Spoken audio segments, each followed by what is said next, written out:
Let's get the obvious out of the way first. This is not the successor to Mario Galaxy or the other 3D Mario games that came before it. It's no Galaxy 3, that's for sure, and I personally don't want a Galaxy 3 either. But even though this wasn't exactly what I wanted in a 3D Mario, Super Mario 3D World still managed to surprise me. The best way I can describe my feelings is that the elements I wanted to see in this game were in fact given to me in small appetizing bites.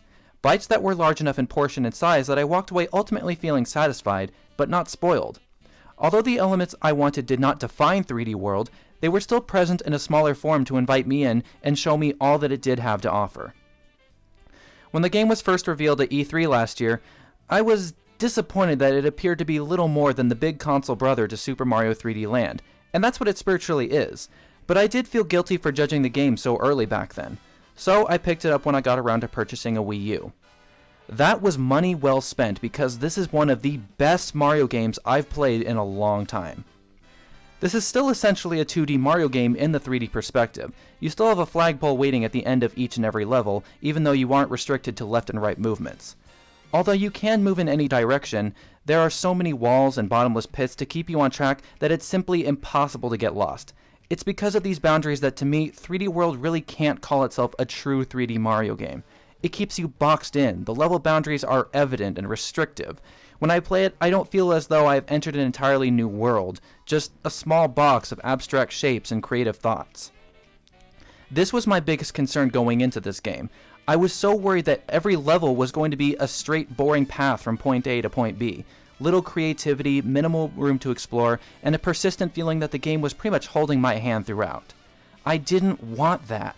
I got enough of that from the new Super Mario Bros. Games. This was a 3D engine, so I wanted to explore in that extra dimension. I wanted them to push the hardware to its limits, make me feel puny in a grand-scale universe. Now, don't let my little doom and gloom here scare you. This is just what I thought I would get from the game. What I actually did get was what I wanted, but in a smaller size that was ultimately still satisfying. Each and every one of the levels across the 11 branching worlds is a semi-straight shot from beginning to end in overall structure, but there were some levels, like Sprawling Savannah and Hands-On Hall, that simply exploded in size and allowed me to run free and take my time to observe all that was offered. It was when I reached levels like these that I felt a sense of getting what I wanted. I wasn't always so scrunched in hallways or corridors. I did get my time to stretch my legs and explore. That made me happy, and I didn't expect to get that from this game. And even the collectible secrets in the form of the green stars and the Miiverse stamps were oftentimes hidden in such a way that a player wouldn't find them without straying from the main path and investigating the obscurities just off screen. I love that. In a game that is built almost entirely of straightforward corridors in a box, I still managed to find enough instances of exploration to walk away feeling satisfied. While the time limit and many bottomless pits kept me primarily focused on the path ahead, this wasn't always the case. There were so many areas large and open enough to allow me room to wander around and find extra coins, lives, or one of the green stars. And the new power-up in the form of the catsuit encourages even more of the exploration I've been craving. The fact that you can now climb up just about any wall that seemingly tries to keep you contained and can find new areas or secrets as a result is simply marvelous to me. This is a power-up that does so much more for Mario than just providing him with the comfort of an extra hit or a new manner in which to demolish Goombas and Koopa Troopas. I mean, why take the stairs when you can shave off a few seconds with a simple wall climb? Don't walk too quickly alongside that towering wall, because you just might miss a green star or an extra power-up if you don't take the time to climb it. I know what you're probably thinking. By now you probably want to tell me that having little side areas and secrets tucked into linear levels isn't new for Mario. And you're right. 2D Mario's been doing that for a long time, and 3D Mario did that in the Galaxy games. But Super Mario 3D World is an attempt to merge the two together. The secrets and open areas are crafted within the tracks of a traditional 2D Mario in such a way that a 3D Mario does so well. I understand now why this game exists. I understand what Nintendo was going for with it. Super Mario 3D World is trying to blur the line between a 2D and a 3D Mario platformer, and merge the two into something special. It has all the focus and formula of a typical 2D Mario. It has all the mechanics, power-ups, enemies, and platforming gimmicks that we've come to expect. But the game delivers them in a grand spectacle that only a 3D Mario game could provide. However, as ambitious as this is, it does create some troubling depth perception that has caused me to miss quite a few of my jumps. It's not a flawless achievement by any means, but it's still a step forward in my book.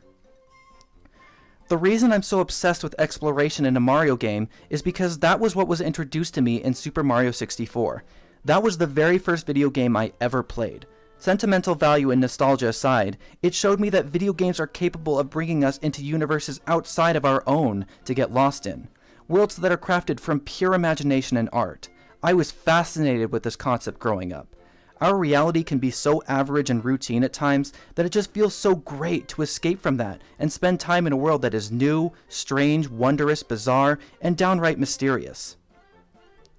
While I did get a similar degree of exploration from Mario Sunshine, the reason I didn't enjoy Mario Galaxy as much was because of how linear it was. Mario could only travel between small little planetoids connected by launch stars. They didn't feel like they created an entire world together, just small little concepts and gimmicks and chunks of segregated inspiration. Once you reached those launch stars, that was it. There was no going back. The entire experience just felt so disconnected to me. Galaxy was still a great game deserving of the praise it gets in its own ways, but it stepped away from what Mario used to be in my eyes. Ever since New Super Mario Bros. Came out on the DS and reinvented the original Mario formula, Nintendo just seemed so content to ride the success of the new little mini franchise it created. It just seemed to stray away from the formula of Mario 64 and Sunshine for longer and longer amounts of time. When these basic, streamlined games started to become more common and linearity seemingly became the norm that defined modern-day Mario, that was when my frustration began to peak. Not once have I ever stopped loving Mario, but I couldn't help but feel that he was capable of so much more than this. I really only have myself to blame for believing this game would have nothing of interest for me. The level design and incorporation of the catsuit give me the taste of the exploration I'd wanted, and enough of it that I was ready to move on and enjoy the other aspects of this game. I don't want to sound as if the only good parts of this game are the wide open areas like in Sprawling Savannah, because that simply isn't true. Even in the levels that were strictly linear bridges with few directions to turn, they were designed in such a way that was enjoyable. I had a great time playing through this game. Out of all 117 stages, only maybe 2 or 3 left a bad taste in my mouth. That is an impressive feat for a game in my opinion. Just about every other stage left me with a smile on my face because it was simply fun. It's the tight, polished Mario we've come to know and love, and although it brings in a hearty helping of familiar elements from past games in its platform design, they're incorporated alongside the new concepts to make something that one needs to experience firsthand to truly understand and enjoy. Very rarely do I find myself going back and replaying platformers more than once or twice after completing them initially, regardless of how much fun I may have had with them the first time around. But Super Mario 3D World is an exception. Even though I've seen and done everything through to 100% completion, I could easily see myself coming back and playing through this game again at a later date. I'd play it again for the catsuit and a fair dose of the exploration I'd wanted. I'd play it again for the familiar and yet still fresh and exciting platforming. I'd play it again to listen to one of my new favorite video game soundtracks of all time, with its mix of energetic jazz and rock to its soothing melodies of piano and melancholy strings. I'd play it again for the diversity in playstyles among the 5 playable characters. I'd play it again to experience the chaos of multiplayer with friends for myself, since I went solo the entire time when I played this, even if there is no online for it. And I'd play it again since it's more ambitious than a typical 2D Mario or even its 3DS cousin Mario 3D Land, yet is still compact enough to pick up and enjoy in small sittings. There's a reason this is not a formal review of the game. Not only has this game been out long enough that it's pretty easy for anyone to determine what the general consensus is on this game, but this video is not about me telling you if it's good or not. This is me sharing my personal experience with Super Mario 3D World. It's a continuation and completion of a thought I had towards this game. I analyzed this game to tell everyone what I expected to find before playing it and what the game actually gave me. I cannot guarantee you'd feel the same things as I do from playing this game for yourself, and I can't guarantee you'd see it the same way I do. In fact, you might not like this game for the same reasons as I do, or you just might not like this game at all, and that's okay. I'm not trying to convince people that this is a good game. You're free to think of it what you want. I did this because I felt I had judged this game unfairly, and after what it has given me, I felt I needed to give it the justice it deserved from me.